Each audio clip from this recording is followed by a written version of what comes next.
Hello students, आज मैं फिर इंटीग्रेशन का एक क्वेश्चन लेके आ गया हूं जिसे हम ट्रिक से सॉल्व करेंगे।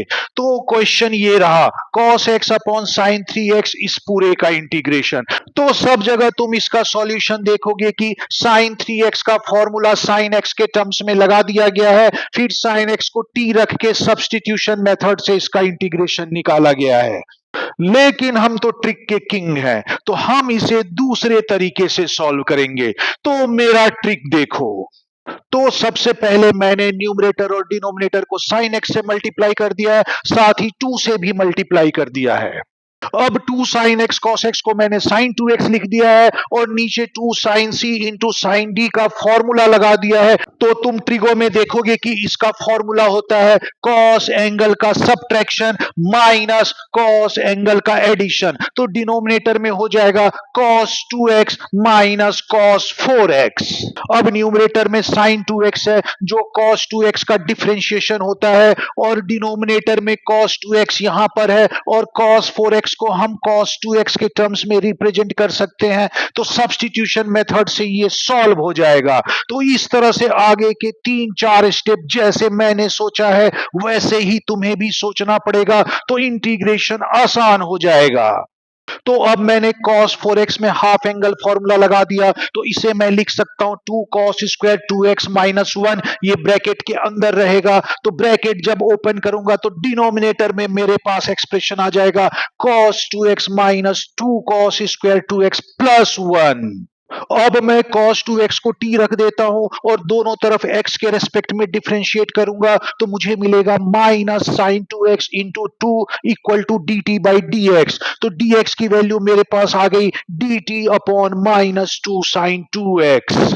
अब मैं इंटीग्रेशन में dx की वैल्यू ये रिप्लेस कर देता हूं और cos 2x की जगह t रख देता हूं, तो मेरे पास आ जाएगा integration of sin 2x divided by t minus 2t square plus 1, और dx की जगह dt upon minus 2 sin 2x। तो sin 2x कट गया और ये माइनस 1 बाई 2 जो कांस्टेंट फैक्टर था इंटीग्रेशन से बाहर आ गया, और डिनोमिनेटर में मैं माइनस 2 कॉमन ले लेता हूं, तो माइनस 1 बाई 2 इंटीग्रेशन से बाहर आ जाएगा कांस्टेंट फैक्टर होने की वजह से, और डिनोमिनेटर में बचेगा क्योंकि मैंने माइनस 2 कॉमन लिया था तो सारे टर्म माइनस 2 से डिवाइड हो जाएंगे। तो मेरे पास आएगा T square minus T by 2 minus 1 by 2, तो जिसे मैंने यहां लिख दिया है T square minus T by 2 minus 1। तो ये मेरे पास एक क्वाड्रेटिक इक्वेशन आ गया है। और याद करो क्वाड्रेटिक इक्वेशन को कैसे सॉल्व करते हो, परफेक्ट स्क्वायर बना के। तो अगर इसे मैं परफेक्ट स्क्वायर बना दूं तो ये सॉल्व हो गया। देखो इजी था कि नहीं।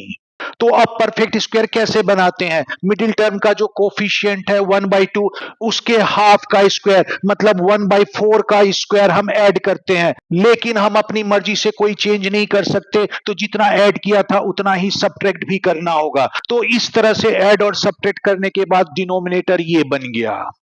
अब पहले 3 टर्म में a minus B whole square का फॉर्मूला लगा दें, तो ये हो जाएगा t माइनस 1/4 का होल स्क्वायर, और इन दोनों को हम सॉल्व करेंगे तो ये आएगा माइनस 9/16। तो माइनस कॉमन ले लिया और 9/16 को मैं 3/4 का होल स्क्वायर लिख सकता हूं। तो ये इस तरह से 1 अपॉन एक्स स्क्वायर माइनस ए स्क्वायर के इंटीग्रेशन का फॉर्म आ गया, जिसमें मैं अगर डायरेक्ट फॉर्मूला लगा दूं तो ये सॉल्व हो गया।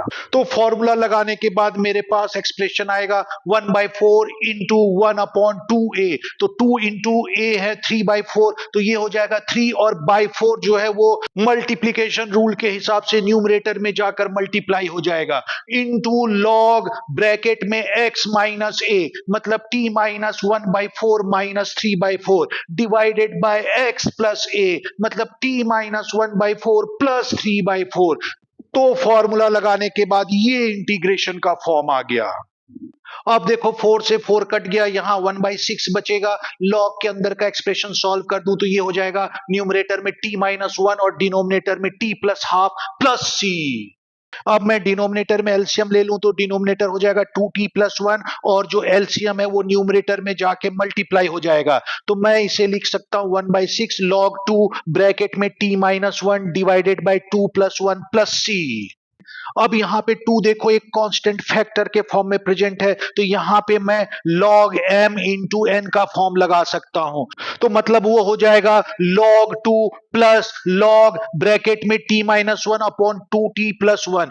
क्योंकि log 2 एक कांस्टेंट है तो उसे हम c के साथ मिलाकर लिख देते हैं, इसलिए इस 2 का फैक्टर यहां से हट जाएगा और हमारे पास बचेगा 1/6 log ब्रैकेट में t minus 1 upon 2t plus 1। अब t की जगह पर मैं cos 2x पुट कर देता हूं, तो मेरे पास सॉल्यूशन आ जाएगा 1/6 log cos 2x minus 1 upon 2 cos 2x plus 1 plus c।